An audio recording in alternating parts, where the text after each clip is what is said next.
Good afternoon, ladies and gentlemen. Our program director, His Excellency Ambassador Mpatwa, Vice Rector of this very important university, МГИМО University. It sounds very African, МГИМО University.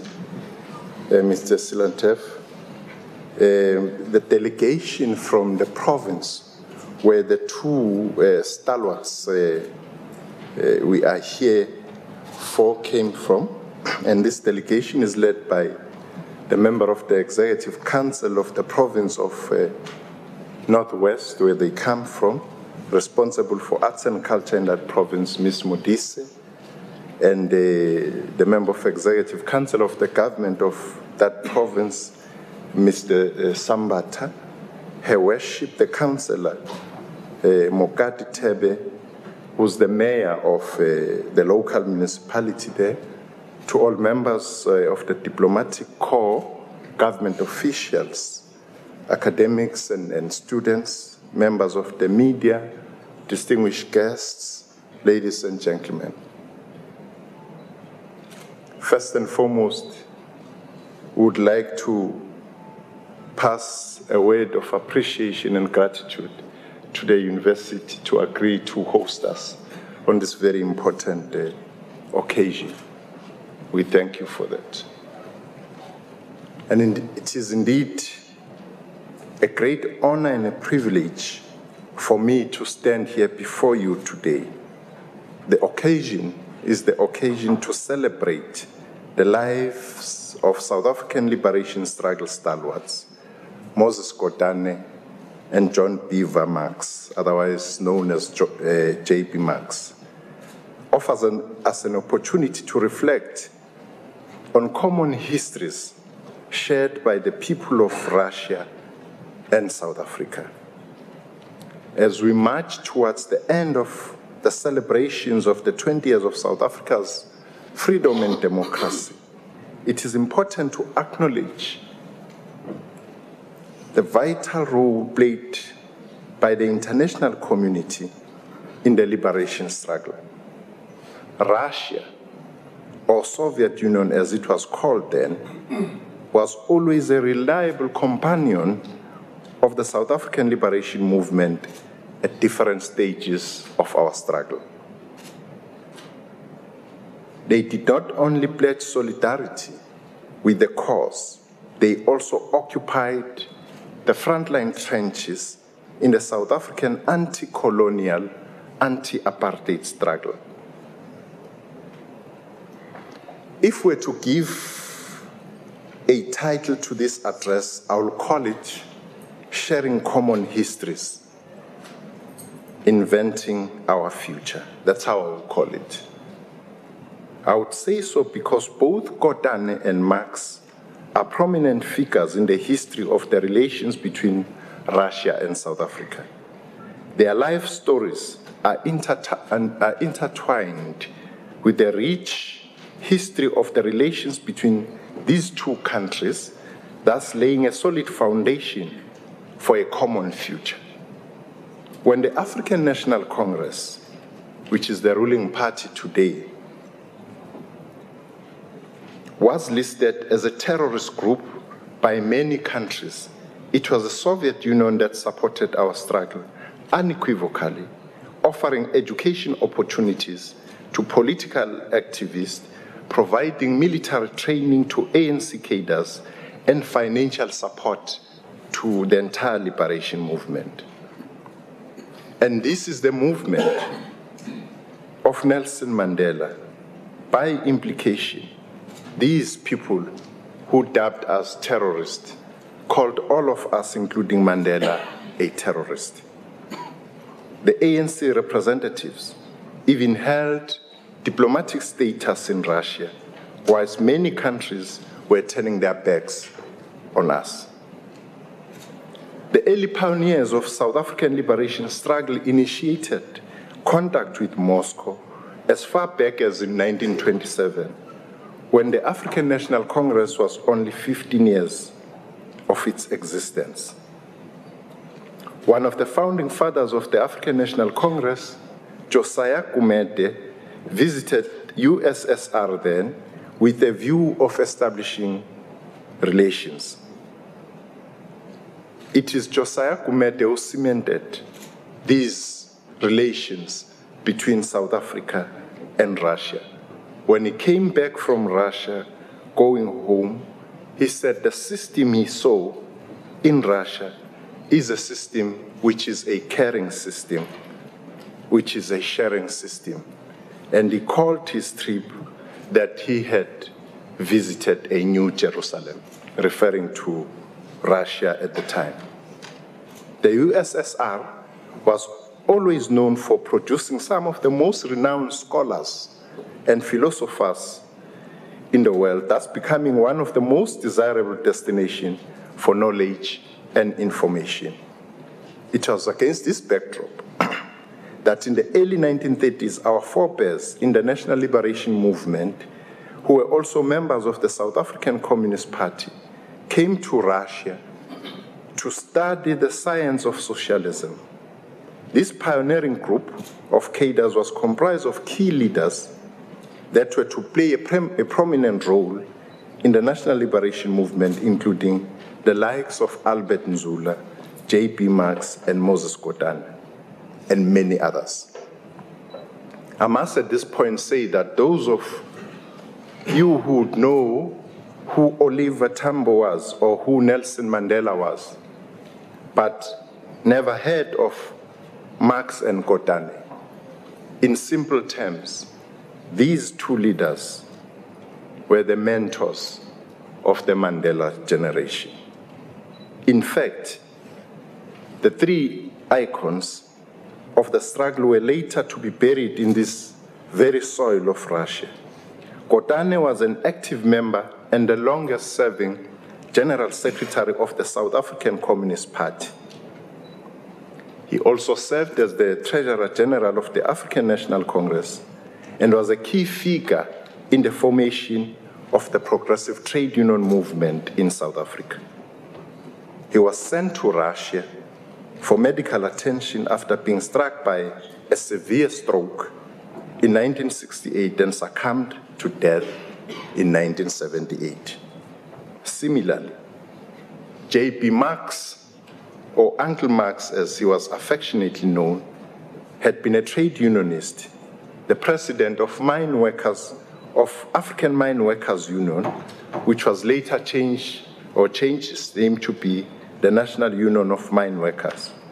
And at the same time, he was also the president of the African National Congress in the Transvaal province.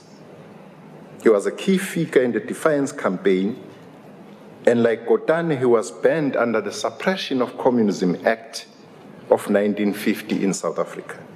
He came here to Russia to receive medical attention in 1971 and suffered a fatal heart attack in 1972.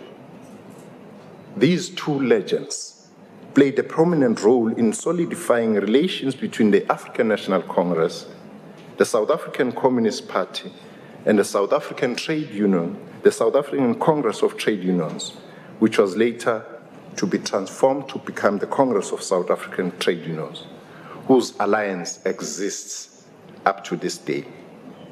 Godane and Marx are embodiments of the revolutionary alliance in South Africa.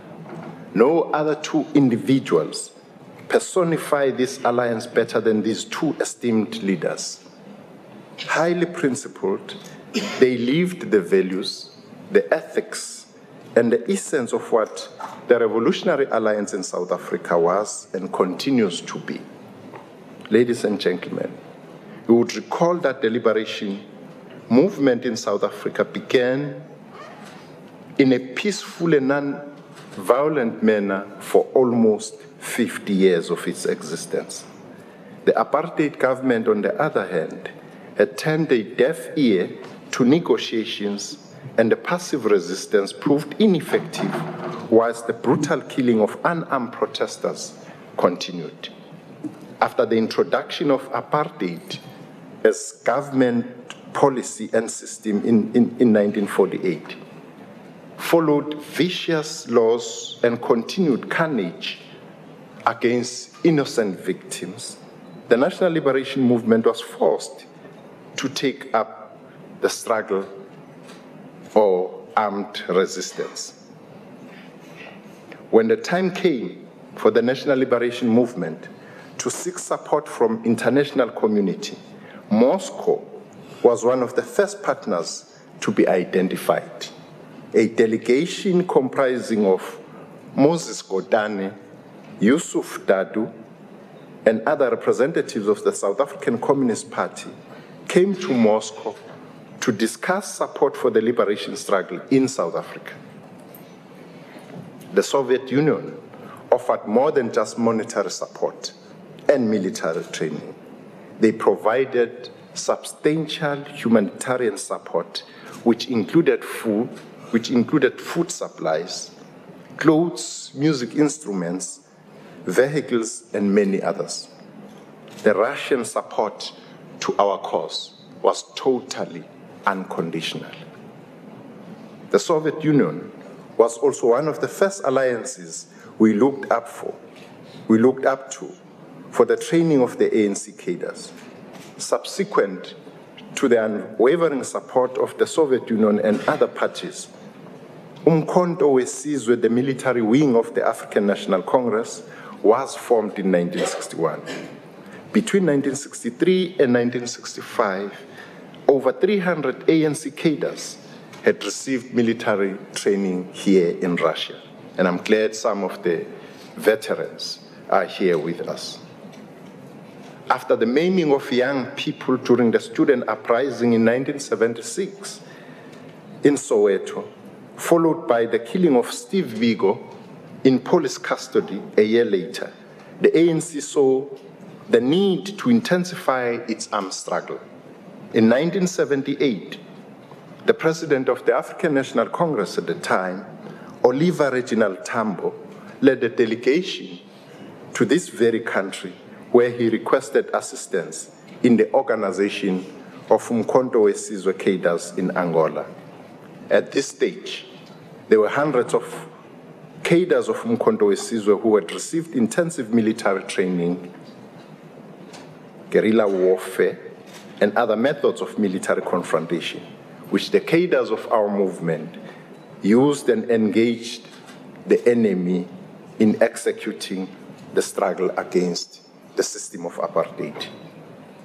Malume Kotane and Uncle JB, as they were known affectionately, were the living examples of the successful implementation of the 4 pillars of our revolution.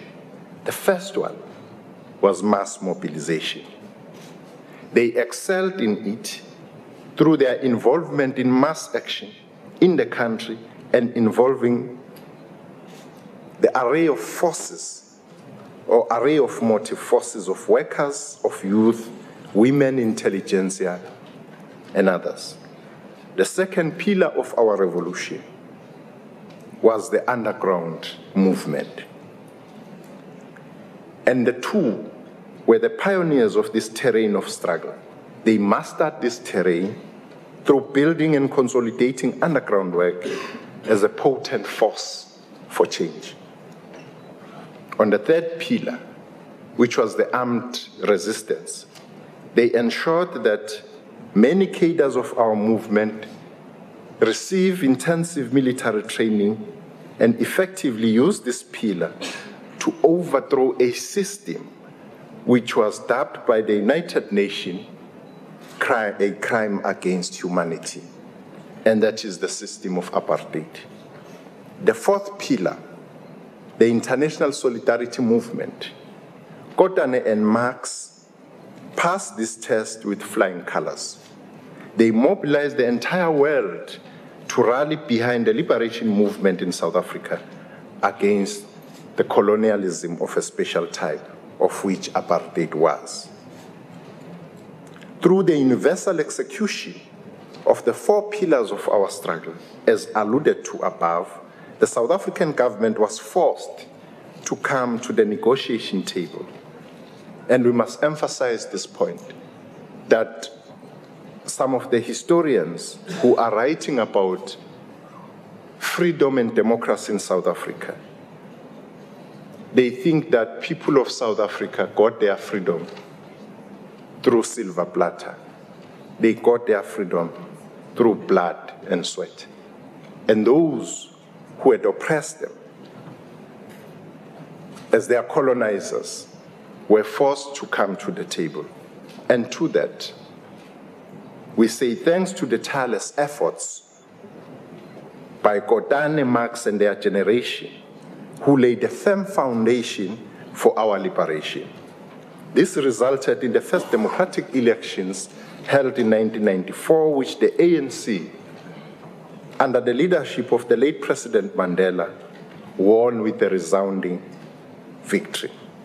It was natural for the enduring cordial relationship between the ANC and Russia to continue in the post-apartheid stage. During his state visit in 1999, President Mandela expressed his gratitude for the solidarity of the Russian people in the South African fight against apartheid for freedom. This visit by President of the Republic of South Africa consolidated the bilateral relations between the two countries and laid the foundation for a different kind of relationship where trade and investment would prosper. After 2 decades of the democratic breakthrough in South Africa, it is important that we acknowledge and cherish the role of these selfless revolutionaries in the attainment of the freedom and democracy that we all enjoy in our country today. As part of celebrating the unfolding culture of democracy in our country, we reclaim the fragments of our heritage that have been scattered in different parts of the world. And Marx and Godane forms part of that heritage. It is in this context that we are returning the mortal remains of Marx and Godane to their ancestral land. Throughout our struggle, Godane and Marx continue to shine bright as symbols of unity, of purpose between the two countries.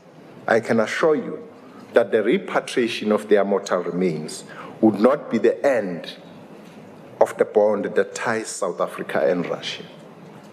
Instead, it will serve as a reminder of the common histories that are shared between the peoples of the two countries. This moment will be engraved in our collective consciousness as the people of South Africa. And I'm confident that they are smiling down at us, proud that we have finally attained the free and democratic society that they both fearlessly fought for. To us as the government of the Republic of South Africa, the return of the mortal remains of Moses Godane and J.P. Marx is an acknowledgement of the role that our international partners played in contributing to the struggle for our liberation. It is also an affirmation of continued cordial relations as we take our nations forward. You would know today that both countries are members of BRICS. We are cultivating our collective futures while celebrating our common histories. There may be potholes, detours, and hurdles along the way, but the challenges that we face today are not insurmountable and cannot match the blight of slavery, colonialism, and apartheid over which we have triumphed. Marx and Godane's lives were sacrificed in order to create a better South Africa and contribute to a better and safer Africa and a just world order. We dare not fail them, and I thank you for your attention.